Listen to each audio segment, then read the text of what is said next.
This is Sandeep Anand from plasma physics classes. आज आप लोगों का अल्टरनेटिंग करंट स्टार्ट कर रहे हैं, जिसे हिंदी में बोलते हैं प्रत्यावर्ती धारा। जो बच्चे नए हैं वो चैनल को सब्सक्राइब कर लें और सभी बच्चे वीडियो को लाइक करें और अपने दोस्त को शेयर करें। ये बहुत ही इम्पॉर्टेंट चैप्टर है आपके सिलेबस के लिए भी और आगे नॉलेज गेन करने की। जैसे आप बीएससी में जाइएगा, इंजीनियरिंग कीजिएगा तो वहाँ पे आपको ये बहुत ही इम्पॉर्टेंट रोल प्ले करेगा। चलिए हम लोग अल्टरनेटिंग करंट के बारे में जानते हैं। ये एक ऐसा करंट है, आपको जब करंट हम स्टार्ट किए थे ऑफलाइन में तो वहाँ हम लिखाए भी थे अल्टरनेटिंग करंट का टाइप्स, जिनमें से एक था आपका करंट का टाइप्स लिखाए थे, जिनमें से एक था आपका अल्टरनेटिंग करंट था।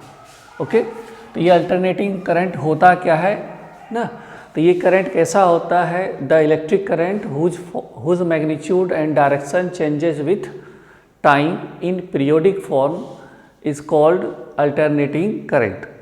वह विद्युत धारा जिसका परिमाण और दिशा, मतलब उसका जो वैल्यू है और उसका जो डायरेक्शन है, वो परिमाण और दिशा समय के साथ आवर्त रूप में परिवर्तित होती है, उसे हम क्या बोलते हैं? प्रत्यावर्ती धारा कहते हैं।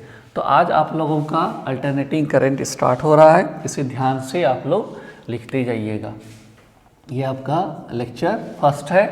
ओके, तो ये कैसा होता है करंट सर? इसके लिए अगर हम लोग ग्राफ बनाएं, इसका जो आपका ग्राफ बनेगा ये होता है साइनोसॉइडल ग्राफ होता है, जिसको हिंदी में बोलते हैं ज्यावक्रीय ग्राफ, दैट मीन्स साइन का ग्राफ। ओके, ध्यान देना।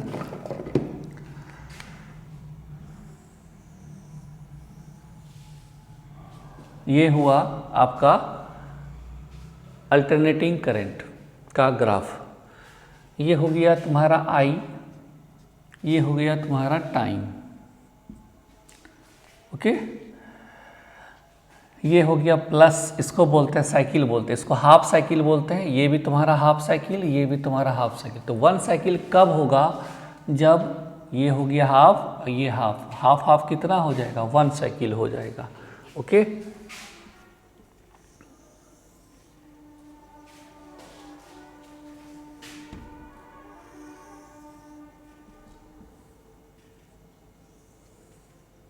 ये हुआ।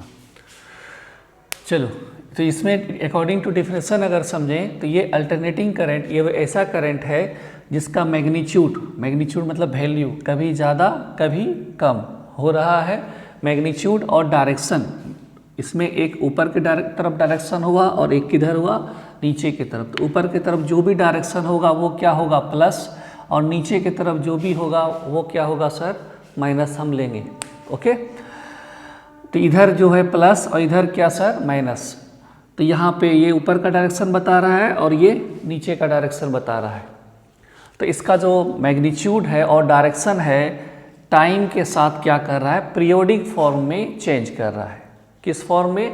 पीरियोडिक फॉर्म में। एक पीरियड में उतने चेंज कर रहा है। जैसे कि मान लो ये 1 सेकेंड में यहाँ 0 हुआ तो दूसरे सेकेंड में फिर क्या हो जाएगा? ये 0 हो जाएगा। तो ये तुम्हारा कौन करंट हुआ सर? अल्टरनेटिंग करंट हुआ। ये तुम्हारा मान लो 0 है। ओके, ये तुम्हारा यहाँ से यहाँ तक मान लो टाइम कितना लिया? t लिया। तो ये तुम्हारा टोटल टाइम मान लो एक साइकिल कब होगा? ये तुम्हारा हाफ साइकिल, ये हाफ साइकिल, दोनों 1 साइकिल हो जाएगा। 1 साइकिल कंप्लीट करने में टाइम कितना लिया? t। तो इसका ये कितना लेगा? आधा लेगा। t बाय क्या हो जाएगा? 2 हो जाएगा। और ये तुम्हारा क्या होगा? आधा टाइम लिया तो t प्लस कितना कर दो? Half t by 2। तो कितना हो जाएगा तुम्हारा? 2t बाय क्या हो जाएगा? 3। तो ये जो तुम्हारा टाइम यहाँ लेगा वो कितना होगा? 2t बाय कितना होगा सर? 3 होगा। सॉरी, 3t बाय 2 होगा। सॉरी, 3t बाय क्या होगा? 2 होगा। 3t bye 2। ओके, ये सब बात को ध्यान देना है। इसको लिखो, फिर इसी में हम लोग देखेंगे अल्टरनेटिंग वोल्टेज, क्योंकि अगर करंट है तो वहाँ वोल्टेज होगा ही होगा। जल्दी लिखो।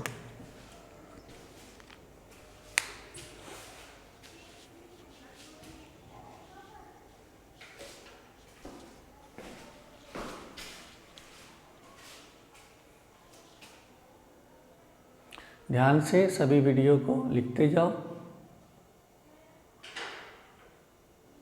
एग्ज़ाम में ये आता भी है अल्टरनेटिंग करंट और डायरेक्ट करंट के बीच डिफरेंस, तो वो सब हम बता देंगे।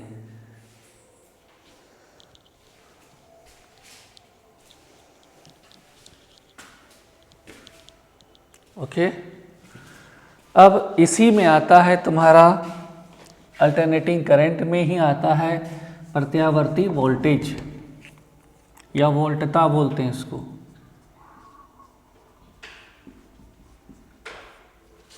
इंग्लिश में क्या लिखेंगे इसको? वोल्टेज। क्या लिखेंगे?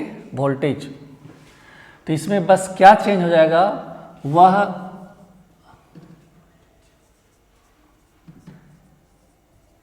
वोल्टेज जिसका परिमाण और दिशा समय के साथ आवर्त रूप में परिवर्तित होती है उसे कौन वोल्टेज बोलते हैं? प्रत्यावर्ती वोल्टेज कहते हैं। इंग्लिश में द इलेक्ट्रिक वोल्टेज,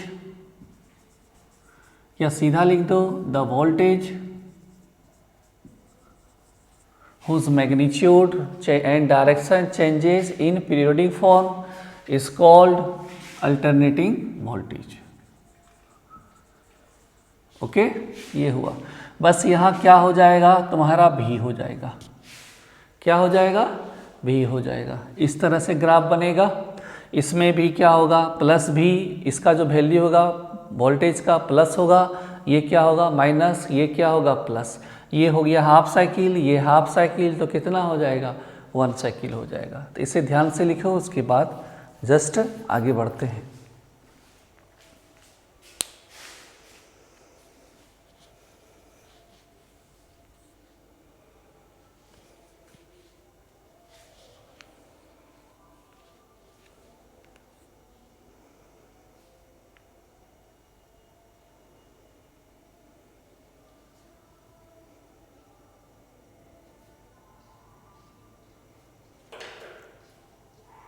पॉज कर दीजिए।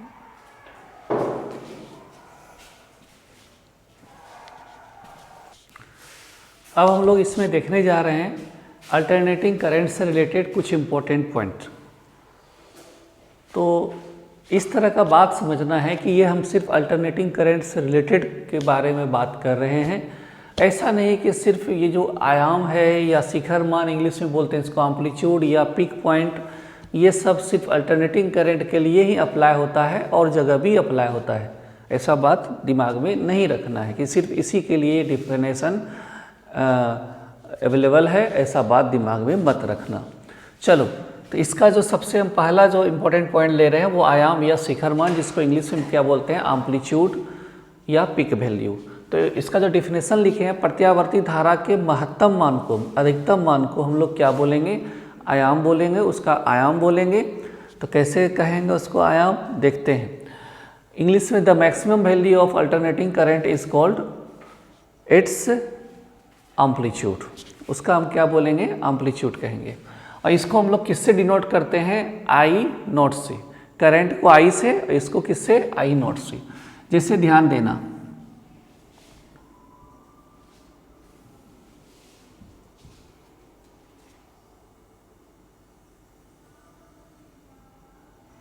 ओके, ये तुम्हारा अगर करंट है, ये तुम्हारा क्या है? टाइम है। तो इसका जो मैक्सिमम वैल्यू होगा ये होगा ना, इसी को बोलते हैं हम लोग क्या बोलते हैं? एम्पलीट्यूड बोलते हैं ना। तो ये इसी को हम लोग क्या बोलेंगे? Maximum value of alternating current. यही मेरा क्या कहलाएगा? एम्पलीट्यूड कहलाएगा। Amplitude of alternating current Hindi में अगर बोले तो प्रत्यावर्ती धारा का आयाम कहलाएगा। तो इसे हम लोग यहाँ से यहाँ तक का जो वैल्यू होता है उसको हम किससे डिनोट करते हैं? आई नॉट से। किससे करते हैं? आई नॉट से।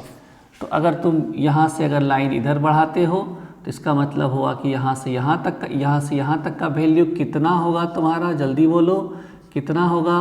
आई नॉट। तो अगर तुम यहाँ लिखते हो तो बताओ ये वाला कितना हो जाएगा? जल्दी बोलो, कितना हो जाएगा? Minus I not. ओके, तो ऊपर का प्लस में और नीचे का कि क्या हो जाएगा माइनस में। तो ये सब बात को दिमाग में रखते जाओ, लिखते जाओ जल्दी से।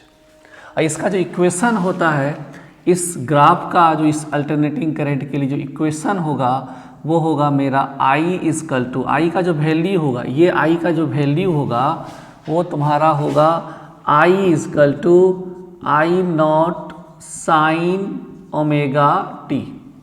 तो ओमेगा टी जो यहाँ एक तरह से थीटा की तरह वर्क कर रहा है। किस तरह से वर्क कर रहा है? थीटा की तरह। तो कैसे वर्क कर रहा है ध्यान देना। तो I इजकल टू क्या है, आई नॉट इंटू क्या है मेरा, जल्दी बोलो, साइन थीटा। और हम एक बात जानते हैं कि थीटा इजकल टू क्या होता है, सॉरी ओमेगा इजकल टू क्या होता है, थीटा बाय टी होता है, थीटा बाय टी। तो ये मेरा है एंगुलर वेलोसिटी, ये मेरा है एंगुलर डिस्प्लेसमेंट, और ये क्या है मेरा टाइम। तो 11th क्लास में पढ़े होगे तुम लोग angular velocity is equal to angular displacement by time. Hindi में इसको बोलते हैं कोणीय वेग बराबर कोणीय विस्थापन बटे समय। तो तुम्हारा थीटा इजकल टू कितना हो जाएगा, बोलो ओमेगा टी। ये कैसे होता है अभी तुरंत हम देखेंगे, इसी में हम लोग देखेंगे इस चीज़ को। जस्ट इसके बाद इम्पॉर्टेंट पॉइंट बताने के बाद जो अल्टरनेटिंग ईएमएफ जो होता है अल्टरनेटिंग वाला, प्रत्यावर्ती धारा का विद्युत वाहक बल जो होता है, प्रत्यावर्ती विद्युत वाहक बल, वो कैसे जनरेट होता है, कैसे प्रोड्यूस होता है, उसमें हम लोग इसको गेन करेंगे। तो जब यहाँ थीटा के बदले तुम रखोगे तो तुम्हारा हो जाएगा आई नॉट साइन, बोलो क्या हो जाएगा, ओमेगा टी हो जाएगा ना। ये तुम्हारा हुआ, जल्दी से लिखो।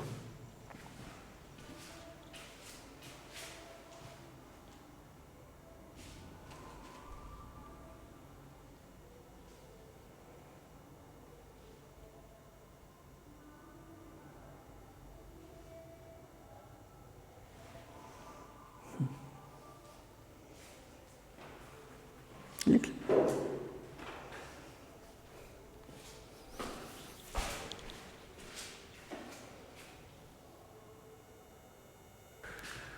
इसका सेकेंड इम्पॉर्टेंट पॉइंट है टाइम पीरियड, जिसे हिंदी में बोलते हैं आवर्तकाल। तो ये क्या है इसे ध्यान से देखो। एक साइकिल, इसको हिंदी में क्या बोलते हैं, एक चक्र, एक चक्र। तो एक साइकिल क्या होता है, अभी तुमको बता दिए, हाफ हाफ दोनों ऐड हो जाएगा, वो क्या हो जाएगा, 1 साइकिल हो जाएगा।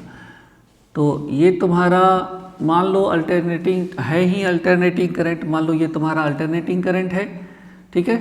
तो ये जो है तुम्हारा कितना साइकिल हुआ, हाफ, ये तुम्हारा हाफ, ये तुम्हारा हाफ। तो ये तो नीचे जो है ये साइन के कारण क्या होता है, निगेटिव होता है, वो अलग बात है। लेकिन तुम्हारा ये हाफ साइकिल, ये तुम्हारा हाफ साइकिल। तो एक साइकिल कंप्लीट करने में यहाँ से यहाँ ये हाफ हो गया, ये तुम्हारा हाफ साइकिल हो गया।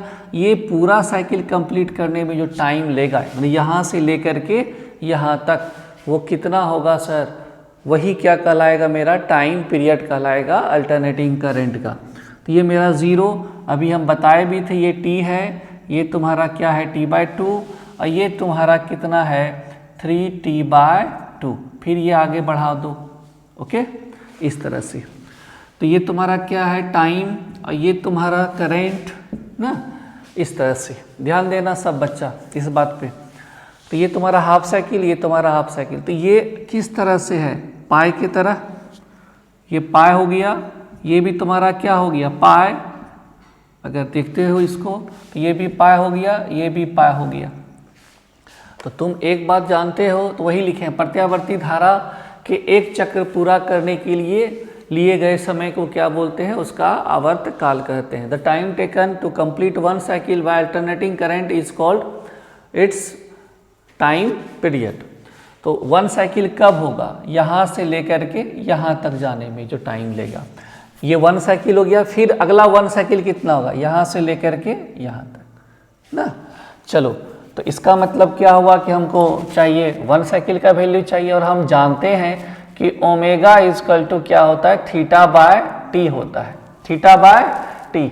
लेकिन थीटा के टी की जगह यहाँ क्या लेना है, यहाँ टी की जगह क्या होगा बताओ तो। टी की जगह हो जाएगा यहाँ पे तुम्हारा कौन टी हो जाएगा, कैपिटल टी। टी के जगह क्या होगा तुम्हारा कैपिटल टी होगा। और इसको हम अगर डिटेल में करें तो वी नो दैट, देखो इसको डिटेल में कर रहे हैं, किताब में देखोगे तो डायरेक्ट लिखा हुआ है, जो नीचे हम लोग लिखेंगे अभी तुरंत। We know that omega is equal to क्या होता है थीटा बाय टी ना। ओमेगा जो है मेरा यहाँ है एंगुलर वेलोसिटी, कौन वेलोसिटी, एंगुलर वेलोसिटी, जिसको हिंदी में क्या बोलते हैं कोणीय वेग बोलते हैं। ओके, थीटा है मेरा एंगुलर डिस्प्लेसमेंट, एंगुलर डिस्प्लेसमेंट, चलो कोणीय विस्थापन। और टी क्या है सर मेरा टेकन टाइम, लेकिन टी की जगह हम लोग यहाँ लेंगे क्या लेंगे कैपिटल टी लेंगे। टी क्या है मेरा टाइम है। ओके, अब देखो यहाँ पे ध्यान देना, थीटा मेरा कितना हो जाएगा थीटा, तो 1 साइकिल के लिए हम लोग काम कर रहे हैं 1 साइकिल, तो ये हो जाएगा पाई, ये हो जाएगा पाई, पाई पाई कितना हो जाएगा 2 पाई, थीटा इजकल टू कितना हो जाएगा 2 पाई, और टी इजकल टू यहाँ क्या हो जाएगा कैपिटल टी, क्योंकि यहाँ से यहाँ तक टाइम लेने में जो समय लिया, तो ये मेरा क्या है यहाँ पे ये क्या है मेरा टाइम पीरियड है, जिसको हिंदी में क्या बोलते हो आवर्त काल ना। तो ये सब ध्यान से जब तक नहीं समझोगे कुछ नहीं होगा।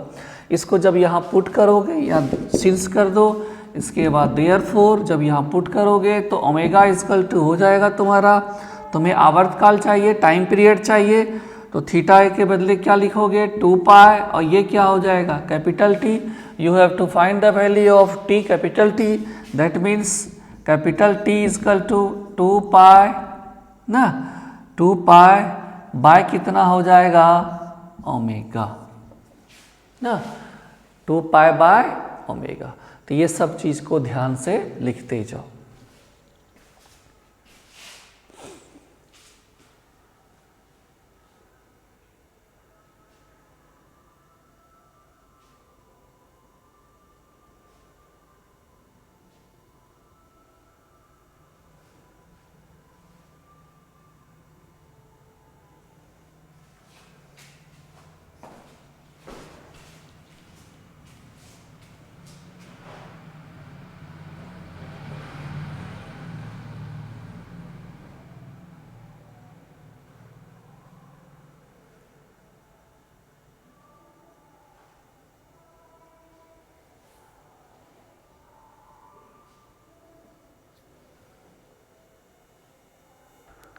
अब हम लोग अल्टरनेटिंग करंट का फ्रीक्वेंसी के बारे में जानेंगे, जिसको हम लोग बोलते हैं प्रत्यावर्ती धारा का आवृत्ति। तो क्या होता है प्रत्यावर्ती धारा का आवृत्ति कि 1 सेकेंड में प्रत्यावर्ती धारा जितना साइकिल कंप्लीट करेगा, नंबर ऑफ साइकिल जितना होगा, चक्र की संख्या जितना होगा, उसी को हम लोग क्या बोलेंगे प्रत्यावर्ती धारा की आवृत्ति कहेंगे। इंग्लिश में बात करें तो the number of cycle of alternating current in 1 second is called it's frequency. तो 1 सेकेंड में जितना प्रत्यावर्ती धारा का साइकिल का संख्या होगा, जितना चक्र की संख्या होगा, वही उसका क्या कहलाएगा फ्रीक्वेंसी कहलाएगा। हिंदी में अगर बात करें, इंग्लिश में बात करें तो 1 सेकेंड में जितना अल्टरनेटिंग करंट साइकिल कंप्लीट करेगा, साइकिल का नंबर होगा, नंबर ऑफ साइकिल होगा, वही उसका क्या कहलाएगा फ्रीक्वेंसी कहलाएगा।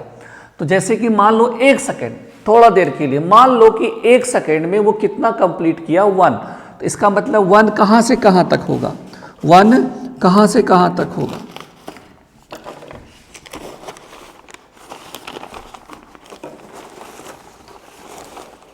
ये क्या है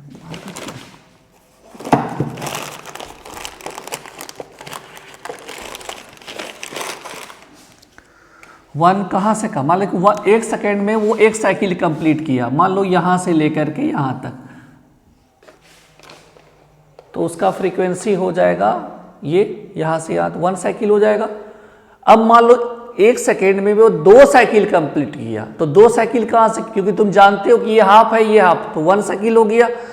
मान लो 2 साइकिल कंप्लीट किया 1 सेकेंड में, तो यहाँ 1 सेकेंड में कितना वो कंप्लीट किया 2 साइकिल, तो ये हो गया 1 साइकिल फिर ये दोनों मिलके 1 साइकिल, तो 2 साइकिल हो जाएगा।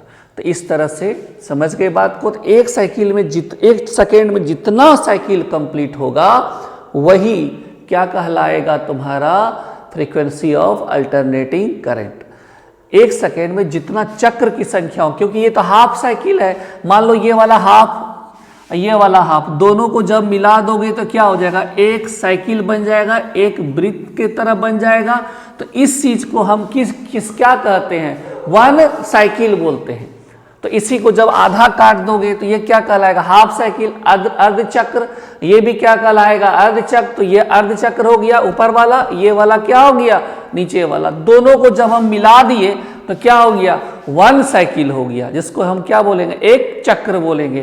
तो हाफ साइकिल कितना होगा, पाई, फिर ये हाफ क्या हो जाएगा, पाई, और दोनों को मिला दोगे तो कितना हो जाएगा तुम्हारा 2 pi. 2 pi means 360 degree, pi equal to 180 और 2 पाई मीन्स 360। ओके, तो ये सब दिमाग में रखते जाओ। अब 1 सेकेंड में जितना प्रत्यावर्ती धारा के चक्र की संख्या को उसकी आवृत्ति कहते हैं, the number of cycle of alternating current in 1 second. In कितना सेकेंड, जल्दी बोलो, 1 सेकेंड। यहाँ इस चीज को लिखना था, इन 1 सेकेंड, इन 1 सेकेंड। कितना सेकेंड लिखे हैं, बोलो 1 सेकेंड। तो इसमें जब लिखोगे तुम तो इसको फ्रीक्वेंसी को हम लोग किससे डिनोट करते हैं, एफ से। एफ इक्वल टू क्या हो जाएगा, 1/t। तो एफ क्या है मेरा, एफ क्या है मेरा, फ्रीक्वेंसी किसका, अल्टरनेटिंग करंट का, जिसे हिंदी में क्या बोलते हैं, आवृत्ति बोलते हैं ना। और टी क्या है मेरा, टाइम पीरियड, किसका टाइम पीरियड, अल्टरनेटिंग करंट का टाइम पीरियड, जिसको हिंदी में क्या बोलते हो, आवर्त काल बोलते हो। और तुम जानते हो कि t इक्वल टू कितना, अभी तुम पढ़े हो तुरंत, 2 पाई बाय ओमेगा। तो जब यहाँ पुट करोगे तो f इक्वल टू 1 बाय क्या हो जाएगा, 2 पाई बाय ओमेगा। ओमेगा कहाँ चला जाएगा, ऊपर, तो ओमेगा इस बाय क्या हो जाएगा तुम्हारा 2 पाई ना। तो ये सब चीज को तो ध्यान से देखना ही होगा। अब बात रहा कि इसका यूनिट क्या होता है, इसका यूनिट हर्ज होता है ना। क्या होता है फ्रीक्वेंसी का, हर्ज ना।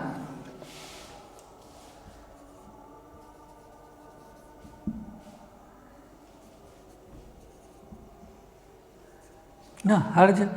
एक और यूनिट हम लोग यूज करते हैं इसका, सीपीएस, साइकिल पर सेकेंड। क्या यूज करते हैं, साइकिल पर सेकेंड, मतलब कि साइकिल पर सेकेंड, ये भी हम लोग यूज करते हैं।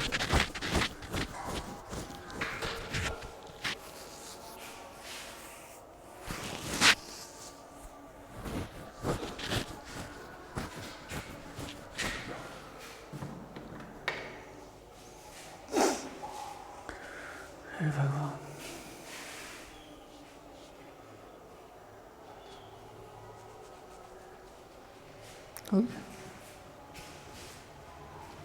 और हम लोग इसके बदले हम लोग यहाँ पे क्या लिखते हैं, CPS। इसका फुल फॉर्म हुआ साइकिल ना पर सेकेंड। तो हर्ज के बदले हम लोग क्या लिखेंगे, साइकिल पर सेकेंड भी यहाँ लिख सकते, क्योंकि यहाँ साइकिल है, चक्र की संख्या है, टाइम पर चक्र की संख्या पर डिपेंड कर रहा है, क्या डिपेंड कर रहा है, फ्रीक्वेंसी। तो इसलिए हम यहाँ CPS भी लिख सकते हैं। ओके, जल्दी लिखो, फिर जस्ट आगे बढ़ते हैं।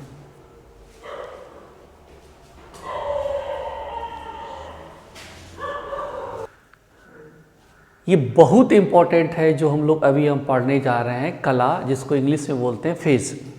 आप ये मत सोचिए कला का इंग्लिश आर्ट्स होता है, वो नहीं। यहाँ कला फिजिक्स से रिलेटेड है। कला मीन्स फेज। तो कैसे ये फेज की तरह काम करता है,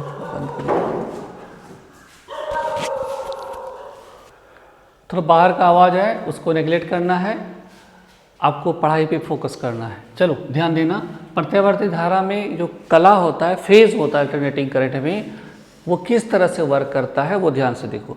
फेज जो है अल्टरनेटिंग करंट का क्या शो करता है, मैग्नीट्यूड और डायरेक्शन ना। यहाँ देखिए लिखे हैं, प्रत्यावर्ती धारा में कला धारा की स्थिति और उसकी गति की दिशा को क्या करता है, दर्शाता है।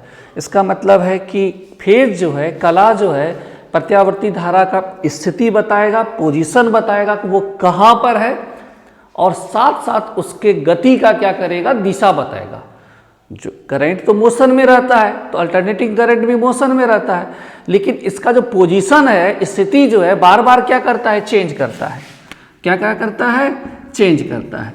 तो पोजीशन इसका क्या करता है, चेंज करता है। इस तरह से पोजीशन, स्थिति क्या करता है, चेंज करता है। तो ये जो फेज है इसके पोजीशन को भी बताता है, साथ साथ मैग्नीट्यूड मतलब परिमाण को भी बताता है। मान लो कि यहाँ कुछ करंट है 2 एम्पियर, 4 एम्पियर, 10 एम्पियर, फिर ये घटना स्टार्ट हुआ, फिर ये क्या हो गया, 0 हो गया।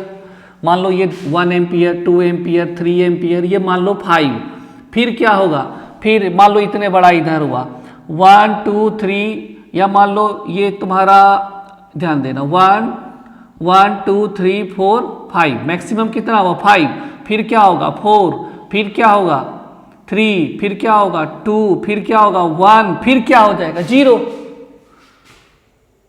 फिर क्या हो जाएगा 0। उसी तरह से फिर नीचे चलेगा,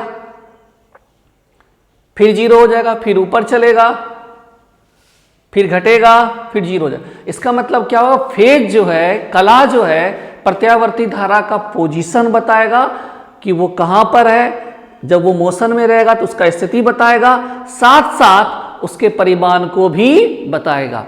तो उसी तरह से इंग्लिश में बात करें तो अल्टरनेटिंग करंट में जो फेज होता है उसके मैग्नीट्यूड को बताता है और साथ साथ उसके पोजीशन को बताता है। ओके, तो ये बात है। अब देखो इसमें दो बात होता है, इसमें दो बात होता है। जब सेम फेज में जब भी करंट फ्लो करता है तो वोल्टेज जब अप सप्लाई होगा तभी वहां करंट फ्लो करेगा। तो इसका मतलब है अल्टरनेटिंग करंट के लिए क्या चाहिए, अल्टरनेटिंग वोल्टेज चाहिए।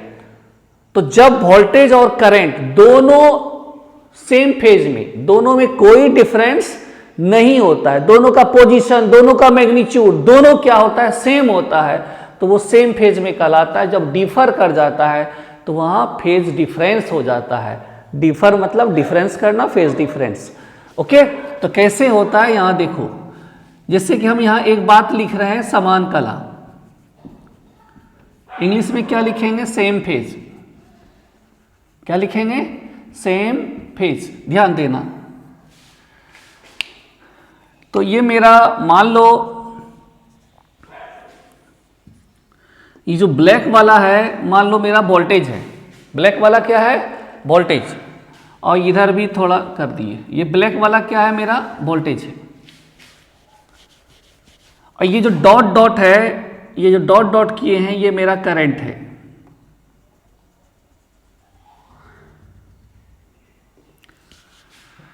डॉट डॉट किए हैं, ये करंट है, ठीक है। तो इसका मतलब यहाँ V भी है, साथ साथ I भी है, ये मेरा क्या है, T है। तो ये जो ब्लैक वाला को हम माने हैं V, और ये I वाला, ये जो डॉट डॉट वाला है, ये क्या है, करंट है। ये मेरा अल्टरनेटिंग वोल्टेज और ये मेरा अल्टरनेटिंग करंट। एक्चुअली है ये कैसे, मान लो एक समझाने के लिए कर रहे हैं कि ये दोनों एक साथ चल रहा है, ध्यान देना, तो कोई डिफरेंस नहीं है। लेकिन ये अब मान लो ये तुम्हारा जो है, ये वाला वोल्टेज तुम ब्लैक वाले को माने हो, ध्यान देना, ये तुम्हारा ब्लैक वाला है, ये मान लो वोल्टेज, ये जो डॉट डॉट वाला है तुमको ब्लू से भी कर देते हैं यहां पे,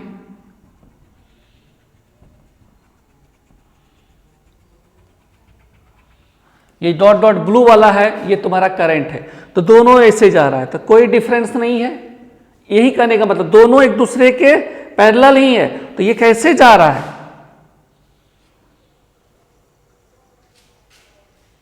ध्यान देना,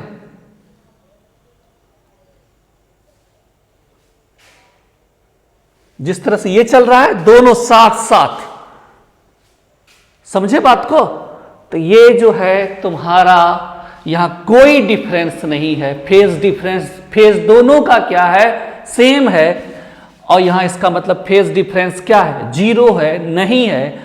क्योंकि दोनों का फेज सेम मतलब समान कला में है ना, सेम फेज में, तो यहाँ डिफरेंस, फेज डिफरेंस नहीं है। अब फेज डिफरेंस को हम लोग किससे डिनोट करते हैं? फाई से। किससे डिनोट करते हैं? फाई से। फाई मेरा क्या है? Phase difference. फेज डिफरेंस, जिसको इंग्लिश में क्या बोलते हैं हम लोग? कालांतर ना। फाई इजकल टू क्या सर? 0। क्यों 0? क्योंकि यहां दोनों समान कला में है ना, due to same phase, due to same phase ना। यहां लिख देते हैं समान कला के कारण।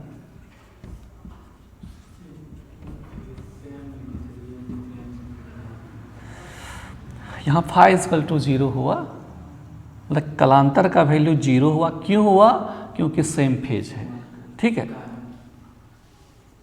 ओके, समान कला के कारण। अब देखो ध्यान से, अब कब डिफरेंस होगा ना,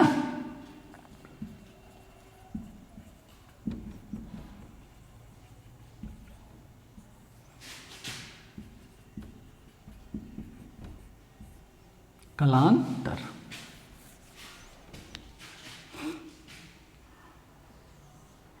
तो कॉपी में जो हम ऐसे रिप्रेजेंट किए, तो एक ही लाइन में अगर कर देते तो मालूम नहीं चलता, इसलिए हम थोड़ा ऊपर नीचे, लेकिन है दोनों एक साथ।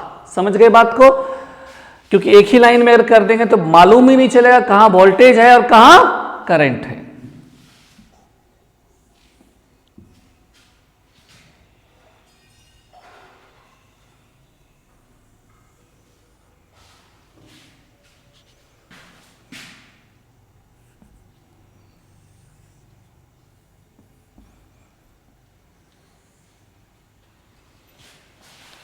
ओके, अब मान लो ये तुम्हारा क्या है? वोल्टेज, ये तुम्हारा करंट है।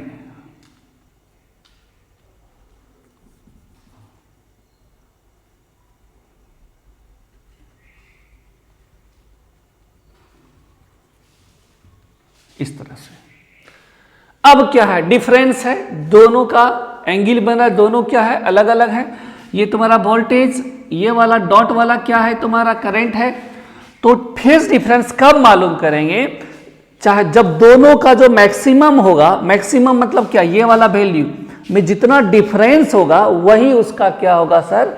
फेज डिफरेंस होगा। तो जैसे कि मान लो यहां से इसका मैक्सिमम वैल्यू, ये मेरा करंट का, ये मेरा वोल्टेज का, तो ये मेरा क्या हो गया? बोलो जल्दी से बोलो, क्या हो गया? Phase difference. तो हम यहां से इसको निकाल सकते हैं। अब यहां पे है इसका मैक्सिमम, ये है इसका मैक्सिमम, तो ये हो गया तुम्हारा फेज डिफरेंस। ये क्या हो गया? फाई। ये क्या हो गया? फाई। थोड़ा फिगर आगे पीछे हो गया, इसलिए ये छोटा, ये थोड़ा बड़ा, लेकिन दोनों क्या होगा? बराबर होगा। ओके, अब जैसे कि ऐसा कोई जरूरी नहीं, वहीं पे ले लें। यहां देखो 0 यहां हुआ है, समझने वाली बात है। तो यही तुम्हारा क्या हो गया? Phase difference. जितना मैक्सिमम होगा उतने यहां पे 0 वाला होगा। वैसे भी निकाल सकते हैं, या तुम क्या कर दो, नजदीक वाला ये तुम्हारा माइनस में है नीचे ना, तो ये तुम्हारा क्या हो जाएगा? फाई हो जाएगा ना। तो इसका मतलब हुआ कि ऊपर वाला जो वैल्यू मैक्सिमम वाला है उसके बीच, दोनों नियर वाला रहना चाहिए, उसके बीच जो डिफरेंस होगा वही उसका क्या होगा? Phase difference. या फिर जहां 0 है नियर वाला, ये डॉट वाला, और ये देखो ब्लैक वाला, ये मेरा करंट, ये वोल्टेज, ये क्या हो गया? Phase difference. या फिर नीचे में जो है ये मेरा ना, ये क्या हो गया? फिर ये सब फाई का वैल्यू क्या होगा? बराबर। ओके, यहां क्या है? फाई का वैल्यू कुछ ना कुछ होगा, चाहे 30 डिग्री हो, 45 डिग्री हो, 60 डिग्री हो, 90 डिग्री हो, इस तरह से कुछ ना कुछ एंगल होगा, जो हम लोग नेक्स्ट क्लास में और डिटेल में देखेंगे। ओके, आज इतने सारा नहीं देते हैं, नेक्स्ट डे हम लोग इसी में बहुत अच्छा टॉपिक पढ़ेंगे कि अल्टरनेटिंग करंट। जैसे कि अभी हम एक इक्वेशन लिखे थे, I is equal to I not sine omega T.